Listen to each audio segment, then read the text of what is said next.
Historia, libros y banderas, el podcast de agricultura sobre nuestro pasado, política, textos y propuestas para conocer y comprender los grandes cambios que vive Chile y el mundo. El historiador y académico Alejandro San Francisco, junto a un invitado, con una relajada pero profunda conversación, analizarán los cambios que vive hoy nuestra sociedad. Historia, libros y banderas, con el historiador y académico Alejandro San Francisco. Hola, ¿cómo están? Mucho gusto verlos nuevamente. Soy Alejandro San Francisco y estamos en un nuevo programa Historia, Libros y Banderas en abril de 2023 y tenemos a una gran invitada, servidora pública en diversas circunstancias, como es Marcela Cubillos, abogada de la Universidad Católica, fue diputada, fue ministra de Estado, fue convencional constituyente, no sé si quieres que lo diga, pero hay que decirlo, y realmente ha tenido una carrera muy destacada, y en la última etapa ha publicado 2 libros que invitan a la reflexión y a la contradicción de posiciones, Leer antes de votar, y este que nos trae a la conversación hoy, 4 de septiembre, El rechazo de Chile, publicado por la Universidad San Sebastián, que apareció a comienzos de este 2023 y en el cual ella es la directora del proyecto, pero además escriben Gonzalo Arenas, Jaime Averapo, Ana Luz Durán, Cecilia Morán y Eugenio Yáñez. Muchas gracias, Marcela, por acompañarnos en Historia, Libro y Bandera. Gracias a ti, Alejandro, por la invitación.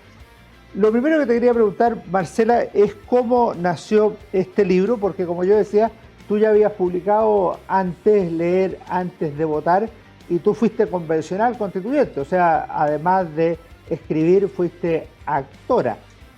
Mira, yo creo que son libros distintos y los dos cumplen una función muy diferente, ¿no es cierto? El Leer antes de votar era más bien un manual para que la gente entendiera en fácil lo que se estaba votando el 4 de septiembre.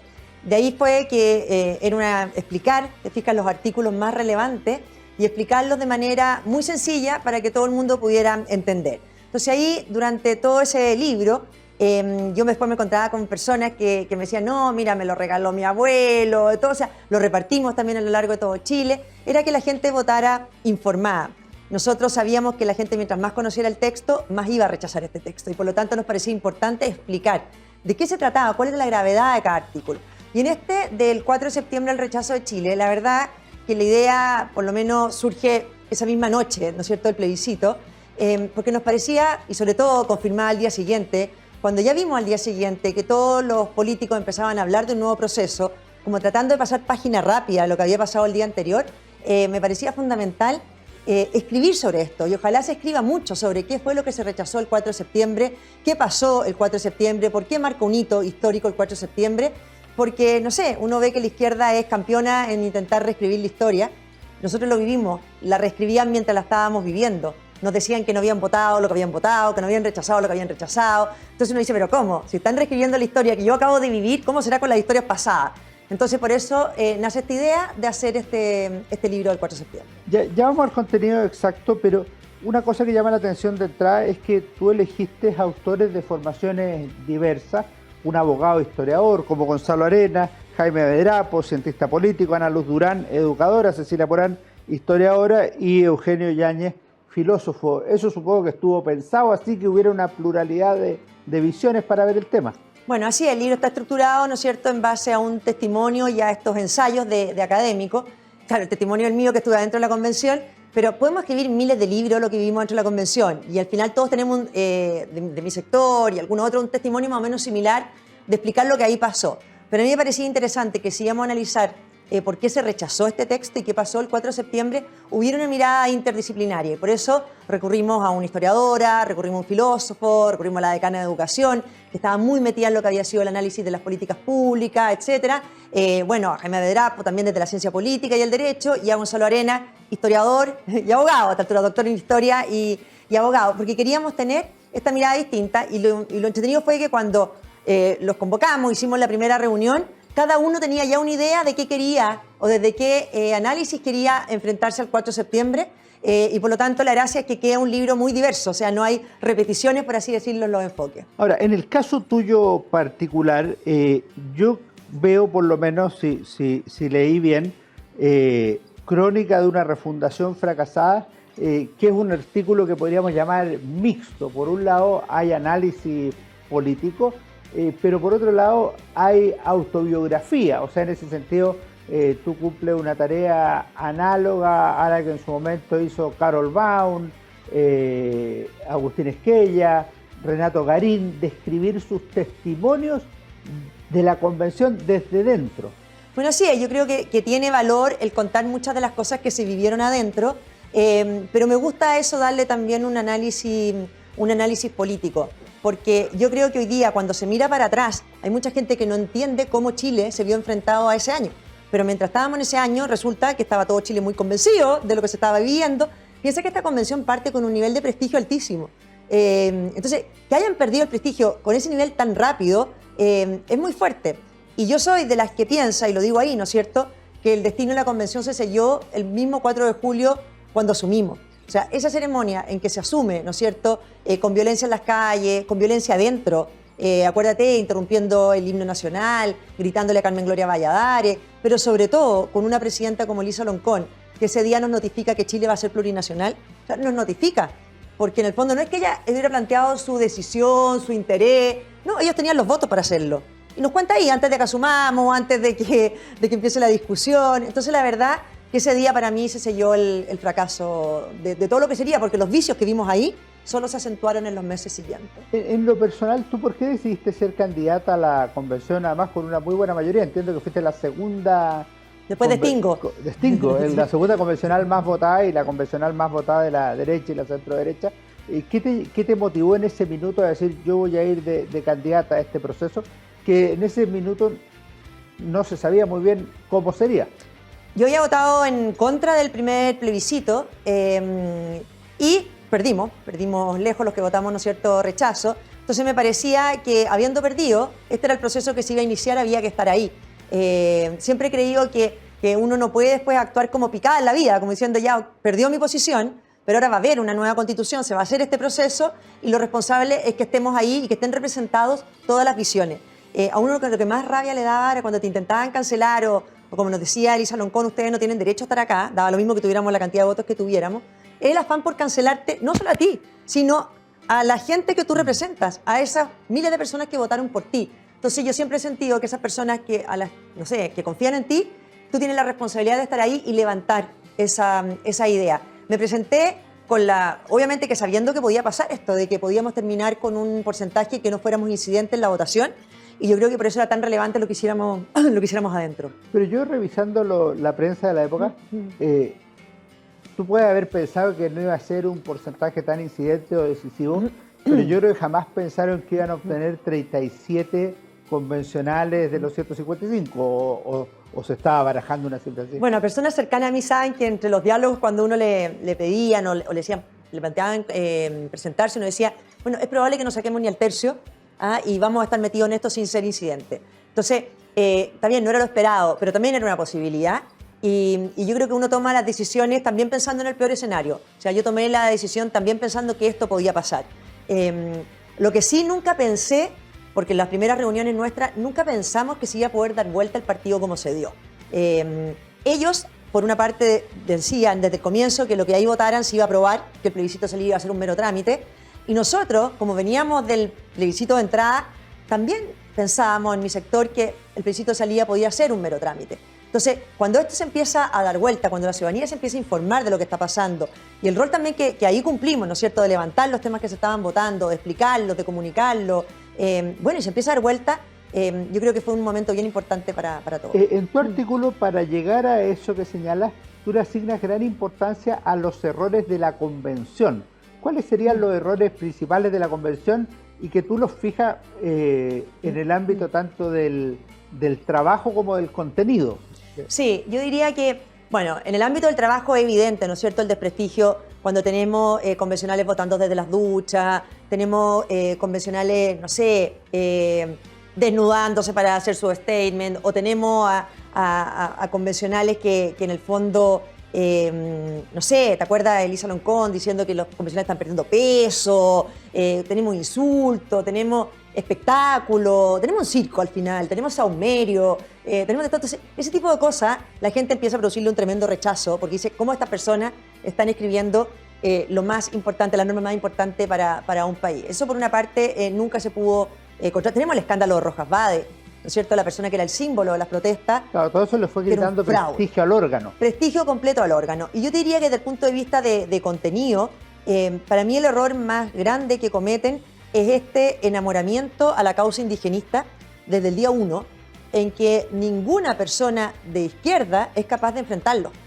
Al revés, se suman a esta agenda, pero sin ninguna racionalidad. Y esa agenda es la que les lleva hasta el desprecio de los símbolos patrios, porque obviamente que la unidad de la nación había que debilitarla, ¿no es cierto? Porque ellos son varias naciones distintas. Empieza estas normas de plurinacionalidad, que después las empiezan a aterrizar en verdaderos privilegios para personas por solo hecho de venir de las causas indígenas. Yo me acuerdo haber dicho como en octubre, cuando partió la convención, poquitos meses después, de que esta iba a ser una constitución racista, y casi me mataron, me dijeron, ¿pero qué eso era racismo? No, si racismo es lo que están haciendo ustedes.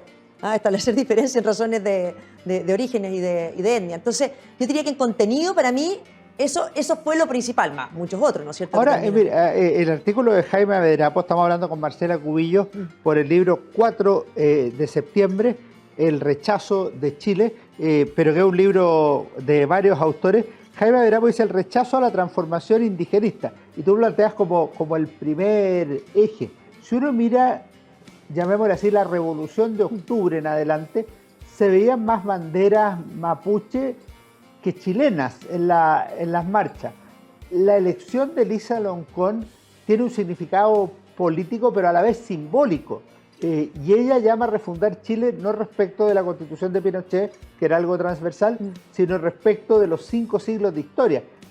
¿Por qué se asume tan acríticamente esa causa indigenista dentro de la convención? Porque es bastante transversal, incluso en la primera etapa, en algunos convencionales de derecha que tratan de llegar a una especie de consenso global en este tema. Claro, con un nivel de ingenuidad máxima, o sea, parten reconociendo una deuda histórica, o sea, en qué minuto uno, los que estábamos ahí, éramos deudores de quiénes y quiénes eran acreedores de quiénes, o sea, ahí la verdad que yo encuentro que mal, pero atinaron rápido.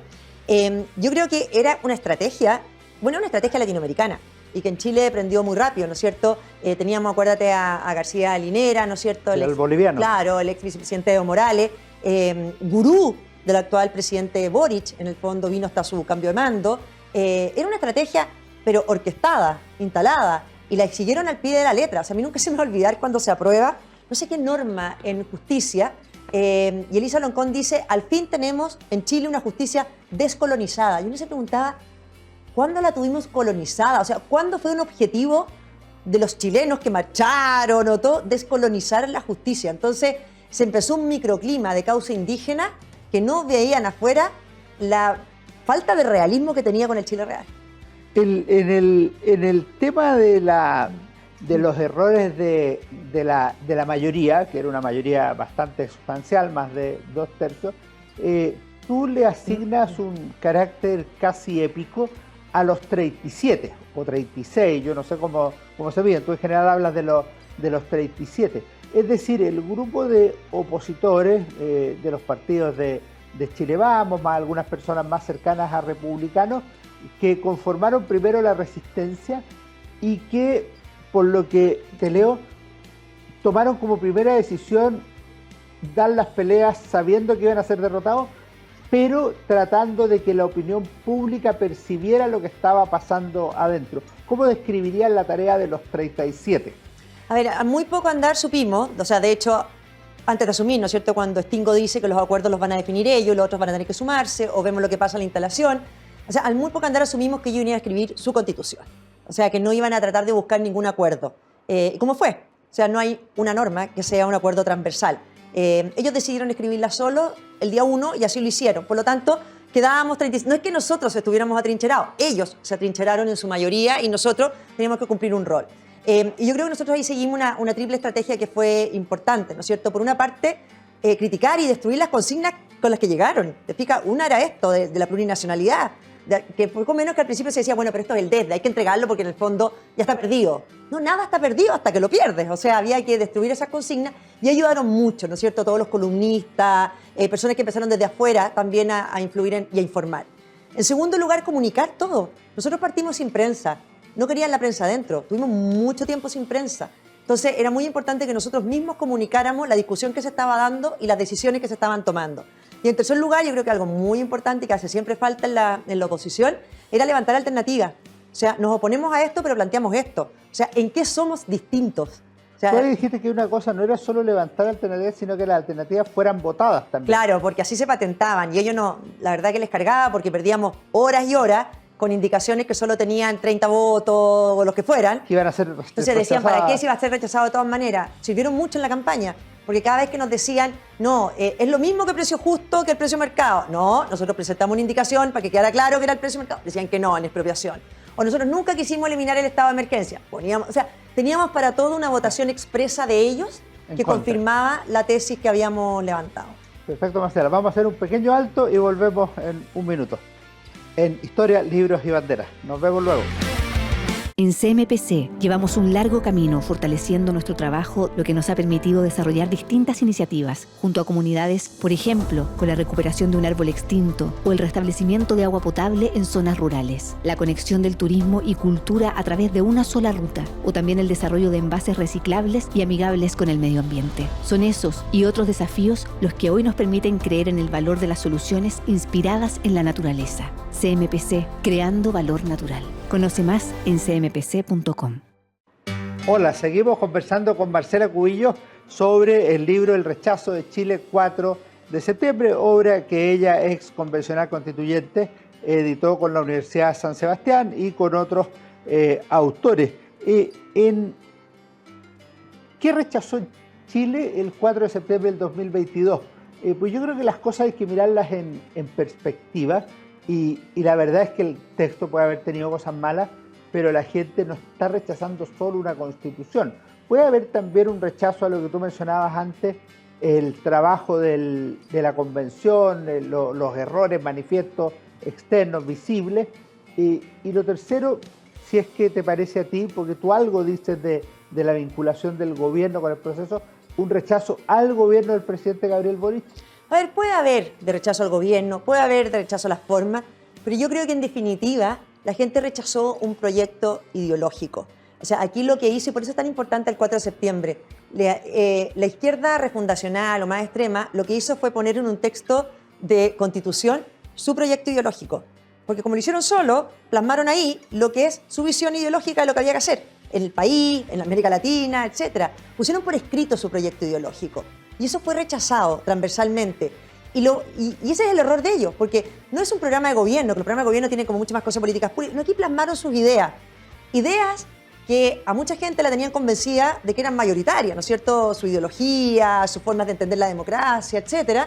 Entonces, eso es para mí la importancia que tiene esto. O sea, la gente le dijo que no a un proyecto ideológico. Defendieron valores que quizás los daban por sentado, pero que por primera vez en mucho tiempo vieron que se ponían en riesgo. O sea, cuando la gente vio que se ponía en riesgo la unidad del país, la unidad de su nación, su símbolo, cuando vio que se ponía en riesgo su capacidad de elegir su proyecto de vida y de pasar a ser dirigidos por el Estado, cuando vio que se ponía en riesgo la democracia. Yo creo que lo que el texto de la Convención, que destruye al nivel que lo hace la democracia, fue fundamental para que gente de la centroizquierda se sumara al rechazo. Yo conversaba con mucha gente de centroizquierda y mucho más que la plurinacionalidad o que lo que nosotros entendemos por Estado subsidiario, etcétera, fuera amenazada.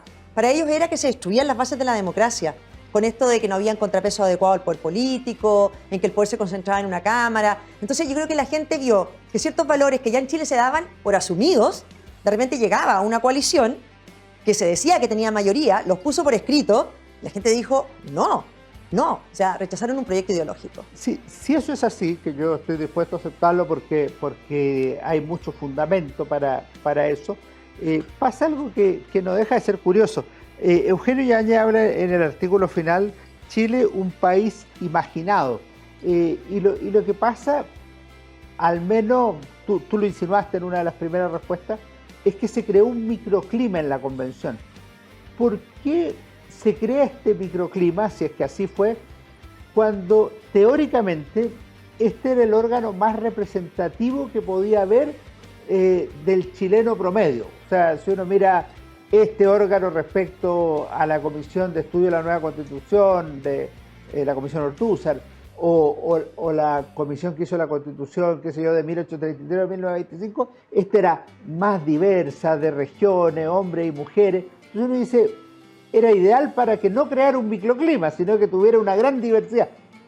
¿Dónde se produce esa contradicción que lleva al final a que en vez de abrir a la realidad nacional, se cierra y crea este país imaginado del que habla Eugenio Yáñez? A ver, primero por la anomalía electoral con la que se elige esta convención, ¿no es cierto? O sea, la sobrerepresentación de escaños indígenas, de partida, eso no era el Chile real. O sea, yo me acuerdo y uno decía, en Bolivia hay mucha más población indígena y tienen normas mucho más restrictivas y de menos privilegio indígena que la que estaba aprobando este texto constitucional. O sea, en Bolivia la justicia indígena tiene límite, aquí se aprobaba sin límites, por poner solo un ejemplo. La lista del pueblo, una lista que terminó sin ningún integrante, pero que fue la gran sorpresa de la elección. O sea, aquí normas electorales hicieron que la verdad, que lo que en teoría iba a ser ese órgano representativo no fuera. Si uno estaba ahí, miraba a los convencionales, escuchaba los argumentos y uno decía, esto no es Chile. En Chile la gente no odia a Chile. ¿Ah? Y había odio a Chile. Entonces, esto no es Chile, ese no es el chileno tipo. Escuchaba muchas veces a las mujeres con su agenda y uno dice, claro, yo también quiero que la mujer tenga mucho más derechos y todo. Pero esa no es la mujer chilena. O sea, no era Chile representativo. ¿Y cuál es el problema que yo creo que hay acá y por qué ese microclima? Que lo peligroso no es que sea un microclima, sino lo peligroso es que quienes controlaban ese microclima creen que su visión es la única correcta moralmente. Y por eso tienen la necesidad de expandirlo, como sea, al resto de los chilenos. Yo puedo tener discrepancias con gente de izquierda, pero las entiendo como discrepancias políticas. Ellos tienen su visión del país, yo tengo la mía. Y la democracia es la llamada a zanjar las diferencias. Ellos no lo entienden así. Consideran que uno no tiene derecho político a pensar como piensa. Que uno no tiene derecho moral a tener las ideas que tiene. O sea, ellos se aproximan a ti desde una lógica de superioridad moral. Y por eso nos querían callar adentro de la convención y por eso quieren callar a los chilenos a quienes representábamos. Entonces, ese es el problema que yo creo que hay de fondo acá. Y por eso cuando pierden, dicen, no, aquí el problema es que fuimos muy rápido. No, aquí el problema es que la gente estuvo engañada. Porque ellos no asumen que una persona libremente pueda no elegirlos a ellos. Entonces es un nivel de totalitarismo brutal. Es lo que tú recuerdas de Cayetana Álvarez Toledo, como si el problema fuera un problema de velocidad entre la velocidad del gobierno y del pueblo y no de dirección hacia dónde se dirigía este camino. Pero mira, Alejandro, si después del 4 de septiembre no ha habido de los predicadores de la prueba ni una autocrítica, ninguna. Solo ha habido crítica a la ciudadanía. O sea, ellos se aproximan así, critican a la ciudadanía por no elegirlos, porque ellos saben mejor que la ciudadanía lo que les conviene. Lo mismo que hicieron en educación, ellos saben mejor que los padres lo que le conviene a tu hijo. Entonces, cuando tú tienes una diferencia moral de esa magnitud, ¿cómo hay consensos posibles? Ahora, hay una cosa que... Bueno, no les gustan los consensos, no creen en ellos. Sí. Hay una cosa que yo pienso un poco distinto a los análisis que se han hecho y que en alguna medida aparece en el artículo de Gonzalo Arenas. Si lo que se inició en octubre de 2019 fue un proceso revolucionario, uno no puede esperar que la Constitución que salga de la Revolución de Octubre sea consensual, unitaria, para todos. Lo que se está viviendo es un proceso de cambio muy dramático, muy urgente. Gonzalo Arenas plantea que lo que hubo ahí fue una tentación insurreccional. ¿Cómo lo ves tú? ¿Hay un ánimo destituyente? Efectivamente quisieron destituir al presidente Sebastián Piñera. ¿Hay un ánimo de refundar Chile? Efectivamente hay un ánimo de refundar Chile. Pero, termino con esto, el sistema político lo que hizo fue decir, bueno, ya que la calle pide esto, hagamos una nueva constitución y sigamos adelante. ¿Cómo ves tú el proceso ahora, no solo la convención? No, yo estoy de acuerdo con lo que plantea Gonzalo y lo que estás diciendo tú. Y el problema está más bien en la reacción y en la respuesta al sistema político. Porque hoy día uno escucha ese mismo sistema político decir, sí, lo que pasó en octubre del 2019 fue un intento de golpe blanco. Oh, sí, hubo un ánimo insurreccional. Bueno, el problema es que mientras estaba ocurriendo, nadie se atrevió a encararlo de esa manera. Entonces yo diría que más bien lo que hay es un error en la forma en que se asume esto.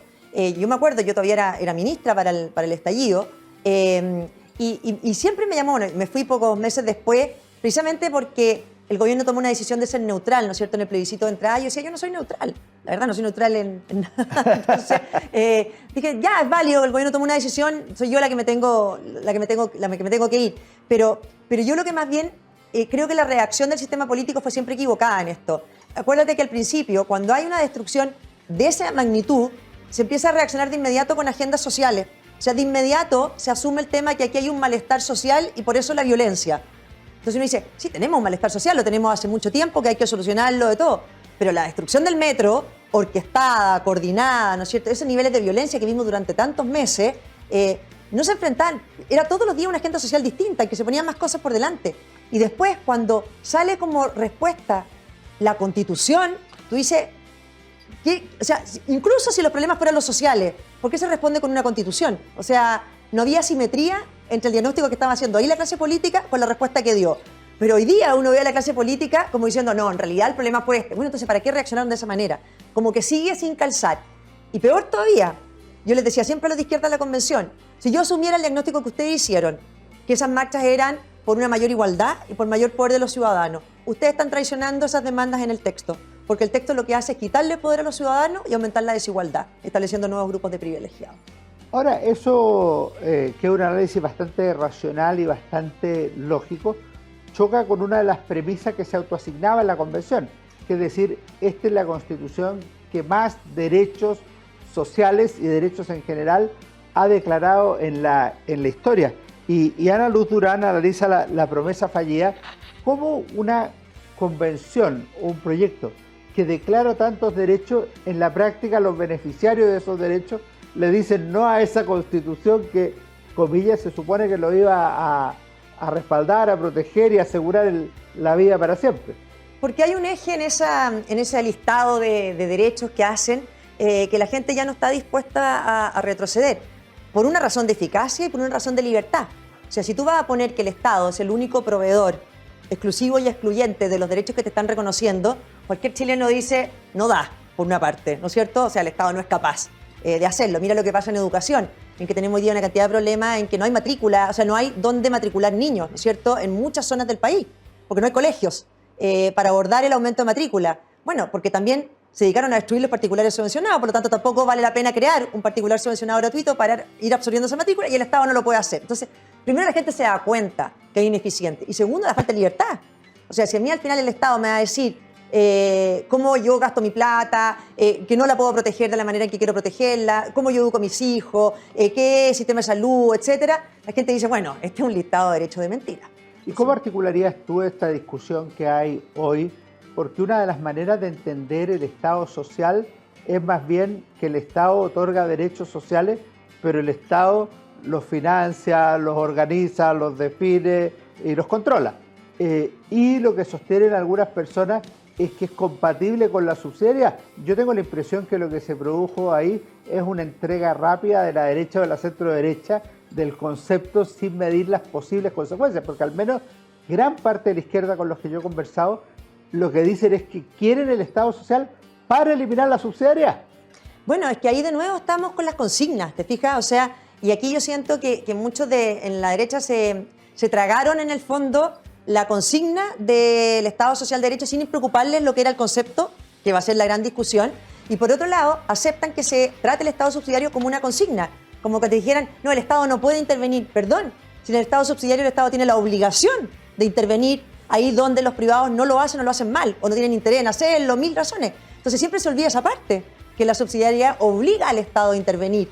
Entonces yo creo que aquí hay una discusión de consignas que bueno, que son más largas de analizar. ¿Por qué se produce el abandono? Porque si uno compara el Estado subsidiario, que entiendo que a algunas personas les puede gustar más o les puede gustar menos, con el Estado más presente de la Constitución del 25, es evidente que el progreso social, no económico, en los últimos 40 años ha sido muy superior que el que existió en los 40 años previos a 1973. O sea, desde el punto de vista de los hechos, el Estado subsidiario ha tenido un impacto social en la vida de las personas muy superior al Estado más estatista que creó Chile desde Ibáñez en adelante. Bueno, complejo. ¿Te fijas? Porque solo un complejo a mí me hace ver que les lleva a renunciar, porque como dices tú, hasta los resultados te acompañan y además la razón de libertad más profunda, ¿no es cierto?, de creer en que las personas pueden elegir su proyecto de vida. Y uno dice, y si hoy día hay muchos chilenos que a lo mejor no tienen las herramientas para elegir su proyecto de vida, nuestra obligación es darle herramientas para que puedan elegir su proyecto de vida, no impedirles que puedan elegir su proyecto de vida para que nadie lo pueda para que nadie lo pueda elegir. Entonces, yo creo que ahí hay un complejo atrás enorme en defender esa libertad y, en segundo lugar, en poner el eje donde tiene que estar, en exigir al Estado más eficiencia.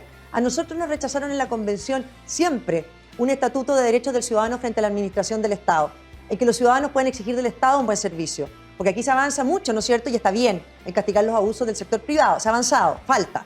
Bueno, pero ¿y los abusos del Estado? O sea, cuando el Estado para y deja a miles de niños, ¿no es cierto?, sin clases durante un mes, cuando el Estado para y deja a los chilenos sin salud, cuando el Estado para y no puede hacer un trámite en el servicio médico legal, etcétera. Nunca quisieron que pusiéramos derechos para empoderarlos frente a ese tipo de acciones.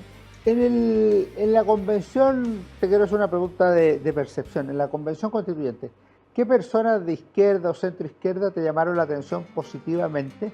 Y luego, ¿quiénes crees que dentro de la derecha, o las derechas, como dicen los españoles, desempeñaron un papel fundamental en el plano doctrinario o en el plano comunicacional o político? A ver, la centroizquierda en la convención estaba muy disminuida. Piensa que la democracia cristiana tenía un representante, el PPD tenía otro, estaba muy disminuido. Los que llegaron, algunos como centroizquierda, terminaron rápidamente asociados al Partido Socialista y por lo tanto al conglomerado de gobierno. Entonces yo diría que adentro no jugaron un rol muy determinante. Después sí, cuando se suman al rechazo del texto, pero muchos de ellos, mientras pasaba la convención, uno no sabía si en definitiva iban a estar o no por el rechazo. ¿Y dentro de las derechas? Yo diría que dentro de la derecha, adentro de la convención me sorprendieron muchísimo varias personas. Si tuviera que nombrar algunas de las más nuevas, yo diría que Rocío Cantó Arias cumplió un rol muy bueno, muy bien formada, abogada, preparada. Un discurso final muy notable de Rocío Cantó Arias. Ella abogada, preparada y valiente. Catherine Montalegre también lo mismo, muy joven. Eduardo Cretón, lo mismo, muy jóvenes. O sea, creo que ahí hubo personas que sí hicieron la pega de manera muy relevante y que haberse formado en política como con primera experiencia esta, creo que los deja preparados para cualquier cosa futuro. Perfecto.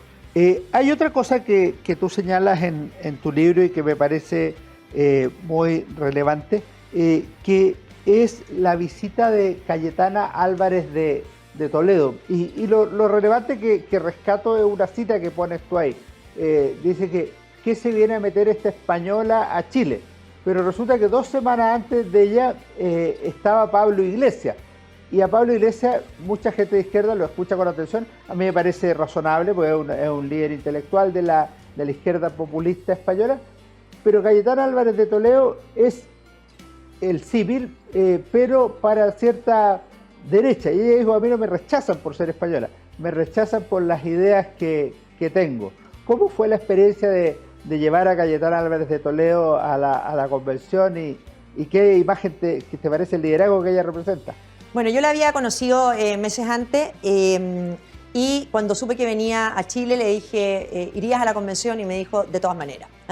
Entonces, claro, efectivamente había venido Pablo Iglesias. A mí me parece que todos tenemos derecho a escuchar líderes internacionales, no veo por qué no. Porque solo la izquierda puede invitar líderes internacionales y solo ellos es válido que los escuchen. O sea, Pablo Iglesias se había paseado por los canales de televisión, el presidente Boric le tiene mucha simpatía y adhesión, lo celebraban, todas sus declaraciones.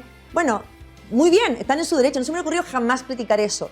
Pero cuando llega Cayetana Álvarez de Toledo a la convención, y ella además, de manera muy transparente, yo le digo, ¿quieres hacer un punto de prensa a la salida? Y dice, por supuesto. O sea, ella de manera muy transparente se enfrenta a los periodistas a responder todas las preguntas y es criticada. O sea, ¿qué hace una española acá? Perdón, no creemos en que cualquier persona puede difundir su idea y en la libertad de expresión donde tiene ganas. Y ella dice muy claramente, si yo aquí hubiera venido a avalar lo que está haciendo el Partido Comunista, a avalar la plurinacionalidad, etcétera, me estarían aplaudiendo, pero me critican por mis ideas y no por mi pasaporte. Perfecto. Vamos a volver en un momento. Estamos conversando con Marcela Cubillos a propósito de su libro El rechazo de Chile. En CMPC llevamos un largo camino fortaleciendo nuestro trabajo, lo que nos ha permitido desarrollar distintas iniciativas junto a comunidades, por ejemplo, con la recuperación de un árbol extinto o el restablecimiento de agua potable en zonas rurales, la conexión del turismo y cultura a través de una sola ruta o también el desarrollo de envases reciclables y amigables con el medio ambiente. Son esos y otros desafíos los que hoy nos permiten creer en el valor de las soluciones inspiradas en la naturaleza. CMPC, creando valor natural. Conoce más en cmpc.com. Vamos a nuestro último bloque con Marcela Cubillos en Historia, Libros y Banderas. Gracias, Marcela, por esta interesante conversación. Y quería ir a un par de temas que me parecen relevantes. El primero es a propósito de un artículo de la historiadora que conozco muy bien, trabaja conmigo en la Universidad de San Sebastián, Populismo y el triunfo del rechazo. El populismo es un tema crucial hoy día en la política internacional que tú sigues. En España es tema, en Estados Unidos es tema, en América Latina es tema. ¿Qué nos podrías decir tú del populismo como concepto, como problema para la democracia actual en el mundo? A ver, ella lo dice muy bien, ¿no es cierto? Dice que durante todo el proceso constituyente estuvo siempre presente este populismo, ¿no es cierto? Y desde hace mucho tiempo en Chile. Uno ve, por un lado, la amenaza populista y por otro lado, la falta de respuesta de la política a ese concepto, ¿no es cierto? Y lo que pasó en Chile, cuando cuando Chile hace votar a todos los chilenos, es aún más valioso que hayan dicho que no por ese margen a una propuesta supuestamente populista, ¿no es cierto? O eminentemente populista. O sea, que se haya demostrado que no era popular en Chile ese populismo, creo que habla muy bien de los chilenos. Y habla bastante mal de los políticos, porque en el fondo los políticos son muy rápidos para seguir todas estas tendencias populistas y para estar permanentemente siendo un megáfono de demanda más que de estar conduciendo con liderazgo lo que hay que hacer. ¿Qué es lo que echa de menos en Chile? Hoy día uno tiene un exceso de populismo y una carencia de líderes. Uno le hacen falta, ¿no es cierto?, aquellos líderes que eran capaces de marcar un rumbo y que en un determinado momento quizás no era popular, que era rechazado, que las encuestas no le favorecían, pero creía que era bueno para Chile. Y a lo mejor iba a hacer el esfuerzo día tras día de hacer popular esa idea en vez de renunciar a ella en aras de un populismo malentendido. Yo te escuché alguna vez decir que Jaime Guzmán, una de las cosas en las que insistía era que el problema no era tener la idea adecuada, sino también tener el carácter para perseverar en esa idea frente a las veleidades de esa popularidad. Sí, y él siempre te decía, o sea, ¿cuál es el atractivo de estar en política, en el fondo, para seguir las encuestas? Yo tampoco lo encuentro atractivo. Eso lo puede hacer cualquiera. Es cosa de tener un buen estudio cada mañana y de tuitear lo que conviene y de hacer lo que te están diciendo que conviene. Pero eso no es conducir, eso no es liderar. Y yo creo que hoy día lo que está pasando es que tenemos una falencia de liderazgo muy grande por lo mismo. La gente se aburre.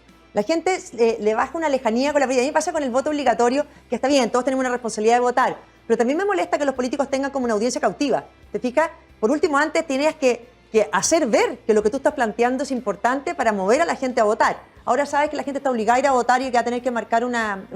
Y yo creo que la causa de eso es la poca voluntad por marcar las diferencias. Es cierto que en la democracia los acuerdos son importantes, pero la democracia es una manera de zanjar cuando hay diferencia. Y han dejado de haber diferencia. Te cuesta entender cuáles son los proyectos que están en discusión en la democracia chilena. ¿Qué plantea el gobierno del presidente Boric o el socialismo y qué plantea la derecha para la conducción del país?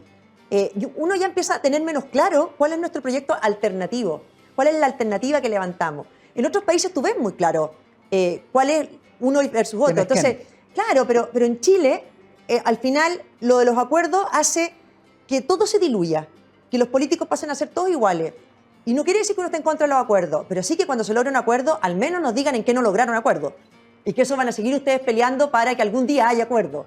Ahora, en el tema del populismo, así como dijimos que era internacional, también es transversal en la política, porque no era un tema de la convención. Si tú miras en paralelo a lo que estaba pasando en la convención, el presidente del Senado dijo que en Chile se había instalado un parlamentarismo de facto, aprovechando la debilidad temporal del apoyo al presidente de la República. Algunos propusieron que el presidente renunciara y llamara a elecciones anticipadas por esa misma circunstancia.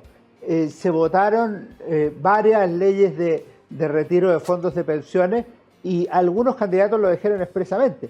Yo en mi territorio, distrito, circunscripción, no puedo aparecer votando en contra de este retiro, aunque esté en contra. Entonces, a la larga, el sistema permea distintos niveles de la política nacional. Así es, y en todos. Y yo creo que ahí la irresponsabilidad de los políticos, o sea, que uno echa de menos, ¿no es cierto?, cuando uno le habla a gente más joven de lo que hizo Patricio Aylwin, ¿no es cierto?, en momentos tan complicados de la historia, Si él hubiera sido del maximalismo o del populismo que estamos viendo hoy día, hubiera sido bastante distinto el retorno y la transición a la democracia.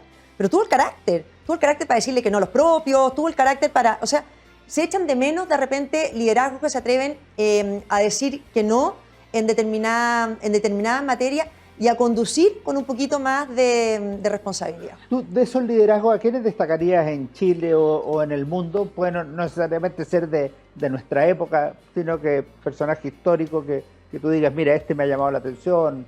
Bueno, los clásicos, ¿no es cierto? Soy súper admiradora de Margaret Thatcher, que duda cabe. Pero era que no. Claro, pero uno dice, bueno, líderes así, que uno dice, plantean cosas que a veces en un primer minuto la gente no las entiende, pero en beneficio, o sea, van entendiendo y las van conduciendo por ese camino. Yo creo que eso es importante. En el proceso actual, estamos viviendo un proceso constituyente, estamos en abril, en unas semanas más tenemos la elección de constituyentes, el 7 de mayo. ¿Tú ves que la centro-derecha o la derecha tiene candidatos preparados para enfrentar la discusión constituyente en el nuevo consejo que va a existir? ¿Ves personas que tienen nivel? Mira, antes de ir a eso, una cosa adicional, porque lo que estábamos hablando antes, uno ve este complejo a veces, incluso en esta materia, porque tú me decías, claro, los retiros de fondos, los populistas que fueron, pero hoy día, por ejemplo, que es súper popular decir que ningún aumento de tu cotización previsional vaya al Estado, sino que vaya a tu fondo individual, la gente, los políticos saben que lo popular es decir eso y igual no se atreven a decirlo. ¿Te fijas? Hoy día cualquier político te dice, no, yo ya no puedo decir que no vaya a su cuenta individual porque la gente sabe que es fruto de su trabajo. Bueno, díganlo así entonces. Y tampoco o sea, hay un complejo ahí un poco con nuestras ideas que no se entiende bien. Yo creo que este proceso que está en marcha es tremendamente complejo, o sea, estos triple órganos que tenemos, y lo he dicho, creo que lo primero es abrir los ojos. Son 3 órganos políticos. O sea, a mí me da un poco de temor ver que los expertos que son nombrados por sectores políticos, ¿no es cierto? O sea, que esta es una discusión política.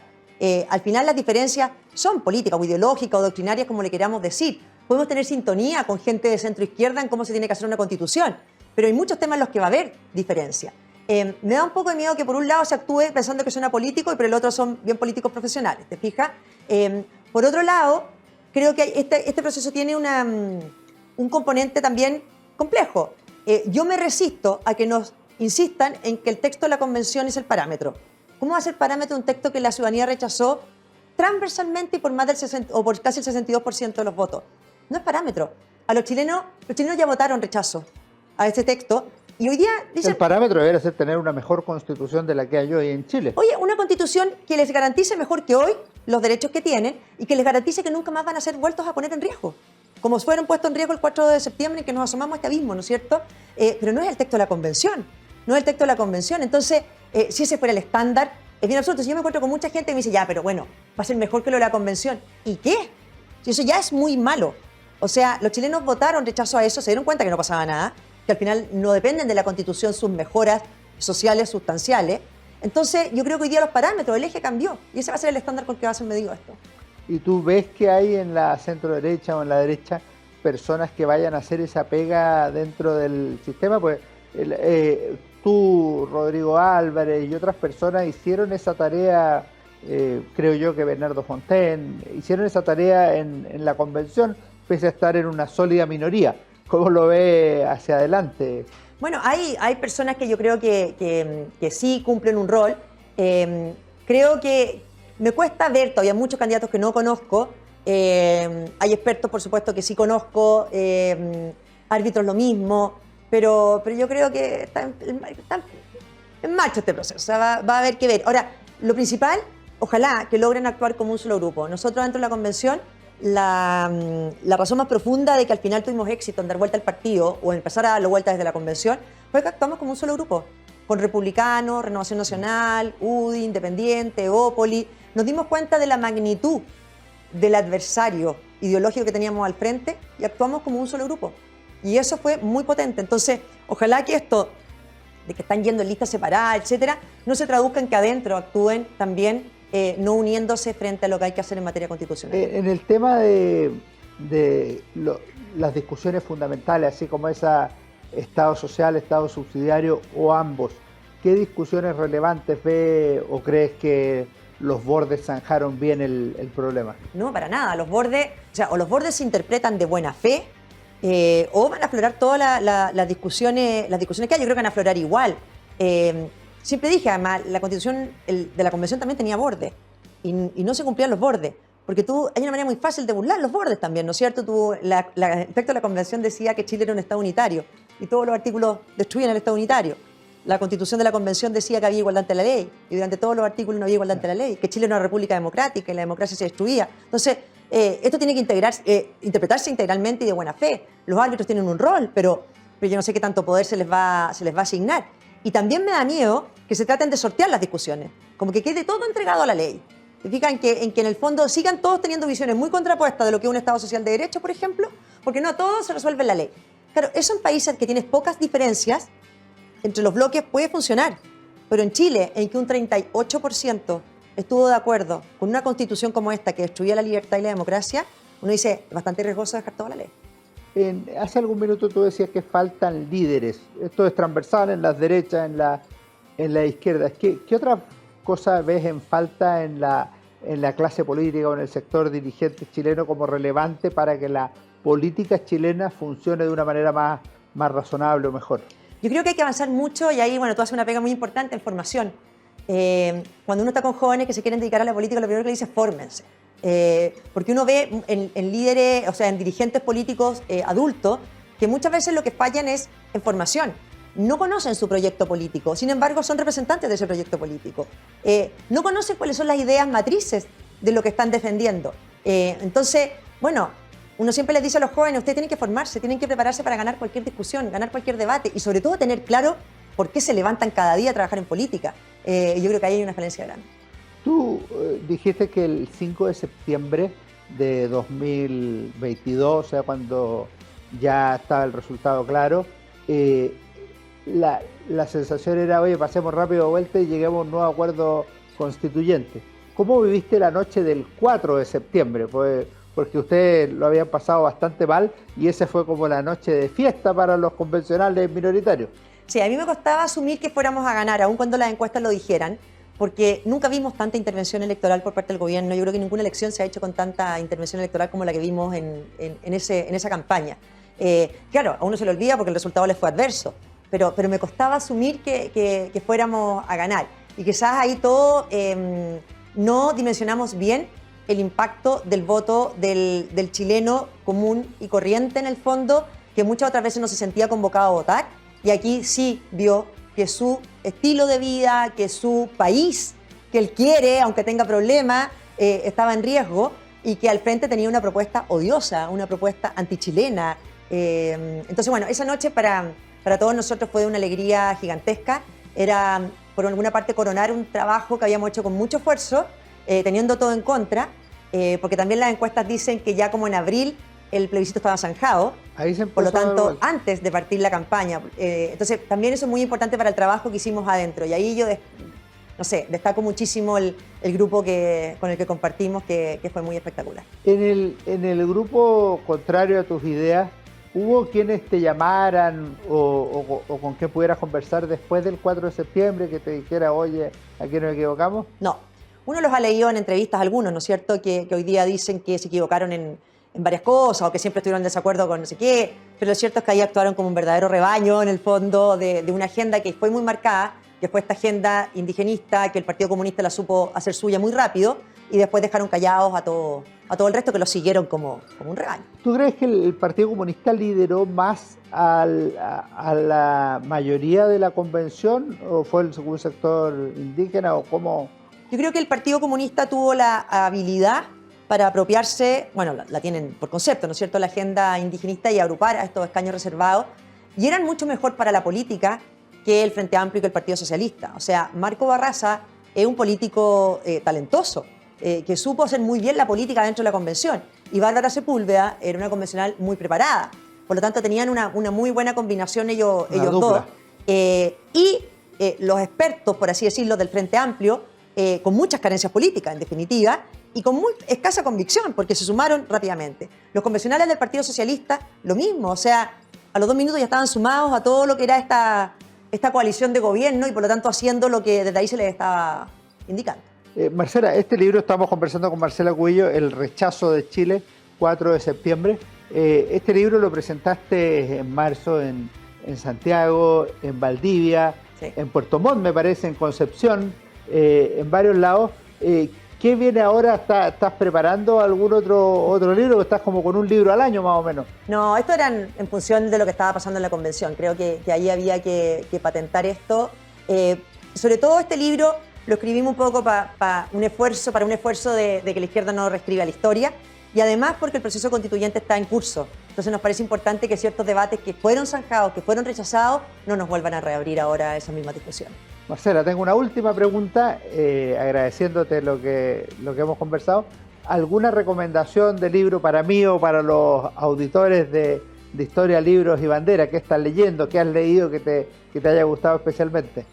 Mira, leí hace poco, en realidad, es un ensayo más que un libro, que no lo había leído y que me llamó muchísimo la atención y que ahora me lo recomendó un amigo y ahora lo recomiendo, que es Crítica de la Víctima, de Daniel Giglioli. No lo he leído. Que es espectacular, porque toda esta ideología del victimismo que nosotros vivimos en la convención, y lo seguimos viendo, ¿no es cierto?, con los convencionales que se pasean llorando y quejándose que ellos sufrieron violencia política, etcétera. Esta mujer víctima permanente también. Entonces, tiene conceptos que a mí me han servido muchísimo, diciendo cómo la víctima en el fondo es acreedora de todo y nunca se hace responsable de nada, porque a ella le deben todo. Yo creo que es algo importante para entender un poco las ideologías actuales. Y otro, tú sabes bien porque te lo acabo de encargar, la verdad que estoy empezando a leer Historia de Chile de Alejandro San Francisco porque también me di cuenta en la convención y en todo que uno tiene que volver a estudiar la historia de Chile con mucha dedicación y con mucha profundidad, sobre todo los que estamos en política. Muchas gracias, es un libro colectivo que estamos haciendo en la Universidad San Sebastián. Llevamos 6 tomos publicados y se aparece este año 3 tomos nuevos, Historia de Chile 1960-2010. Volvemos en unos segundos más para dar mi recomendación de libro de esta semana. Que estén muy bien en Historia, Libros y Bandera. Muchas gracias, Marcela, por habernos acompañado. Luego venimos con mi recomendación de libro. Gracias, Alejandro. Hola, ¿cómo están? Soy Alejandro San Francisco y esta semana en Historia, Libros y Banderas vamos a recomendar el libro Adiós, Poeta, de Jorge Edwards. Jorge Edwards fue uno de los grandes escritores chilenos, fallecido recientemente en Madrid en marzo pasado, a los 91 años. Él ganó el Premio Nacional de Literatura y también el Premio Cervantes, un gran reconocimiento internacional a quien fue miembro del boom latinoamericano.